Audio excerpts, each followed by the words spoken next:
What's up everybody? Welcome to Create a Massive. My name's Kato and today I'm going to show you how to break the boundaries of the boring box that your letters have been living in and to stretch out into the cosmos. Flexing all sorts of tweaking and working of words. It's going to be fantastic. If that is what you're looking for, stay tuned and I'm going to show you how to get down.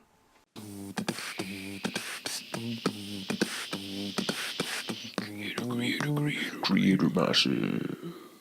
Alright everybody, let's take a closer look at some of the ideas that you can use to better plan out your piece and get an overall better feel and consistency to it. So I've done a few different versions. I've done a basic layout, a little bit more of an advanced one, started to flex it a lot more, and then gone for a very flowing, free, open type of thing. So let's start out with the basic one here. I've done the overall sketch or the backbone of the piece, which for this example is very simple. It's just giving us laid out space for each letter. I decided to use word as the word just because it was the first thing that came to mind, and they're pretty good letters. 4 letters, nice and simple, W-O-R-D. That's just showing you how it fits in there as basic as possible. This is quite boring as far as graffiti goes. You can still work that space to make it look better. So I've done something in like a calligraphy style here, a little bit more attitude to it.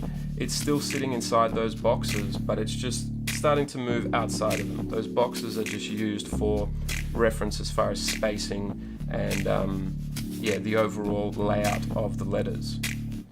So then I did a piece inside it as well.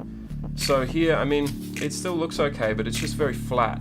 You know, if you were doing a panel or you were doing, you know, fitting it in a certain space, you wanted to make it as big as possible and fill up all of the area, that's okay. But it's still quite flat and it's still quite boring. So what I did next is I've just skewed that space. So I've made a boundary box, which is very much the same thing, but I've just pinched it at the top and flared it out at the bottom. And what that's doing is giving us the feeling that we're looking up at this thing. It's giving some good perspective to it. So looking at it now, it's still boring, simple letters inside there, but it has a better feel. It feels larger. It has a more intimidating stance on the wall.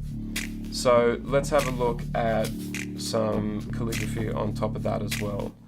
So you can see here that nice pinch top on them, that perspective is really making those letters a lot more intimidating, a lot larger. There's a lot more of a presence to them than if they were all flat.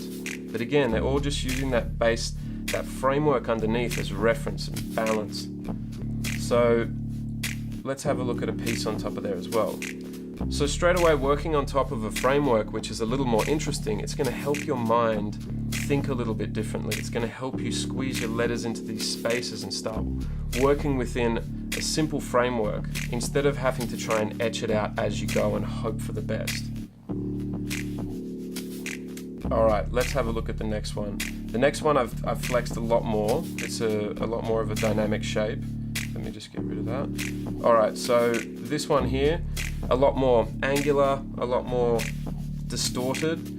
But I know what letters I'm working with, so I'm going to roughly try and make some shapes that look like the overall shape of that letter, or something that letter will look good within. So I know the W is going to look good here, I know the D is going to look good here, and I quite like the idea of the smaller letters in between kind of being nestled in between those two larger letters. So here's your basic layout on there. Again, I've just gone for as simple as possible, but you can see it's way more interesting just because of the effect of that framework that you're building on top of. So let's have a look at the next one. Here I've gone for the calligraphy. Yeah, I like this a lot more. It's a lot more interesting for the eyes. It flows along the page more.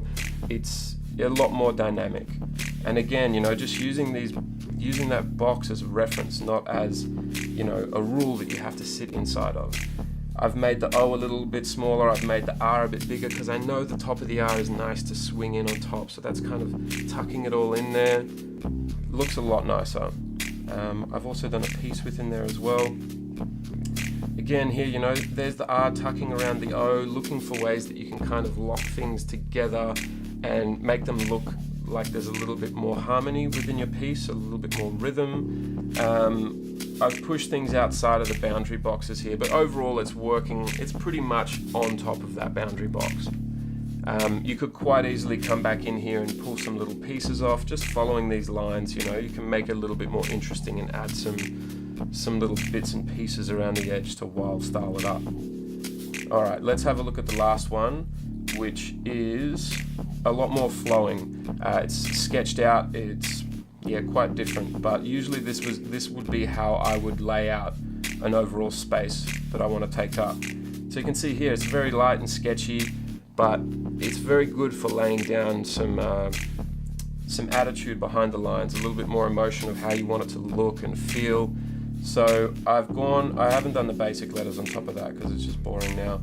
I've jumped straight in to do some calligraphy on top of it. You can see here, you know, these lines, these loose flowing lines have made me think a little bit more open and free flowing. You know, even just the backbone line here really just helped bring this D to life. The W, everything, you know. Much prefer this over all the others just because it is a lot more free and open, and it feels a lot nicer to your eyes moving around the page. I've also come in and done a piece on top of that as well, using pretty much that whole space. Laid out the piece on top of there, you know, the D, this line swinging around here, I've used it to just continue the D and tuck under as a kind of underline there. You can do it however you want, but the main point of this is lay down some attitude lines, some rough guidelines where you want to build your piece, and it's going to help you focus on your letters a bit more instead of having to think about the spacing as you go along, which can be quite difficult. You can end up with a piece where, you know, you've done this really awesome letter and then a slightly shittier letter and then another, and then it just squishes into your loose space. So this is going to help you lay out, get everything organized, and then you can go down and lay down on top of it and push and pull around the forms on top of there. If you guys enjoyed everything you saw in today's episode, try checking out some of these videos over here. That one's pretty cool. That one is cool as well.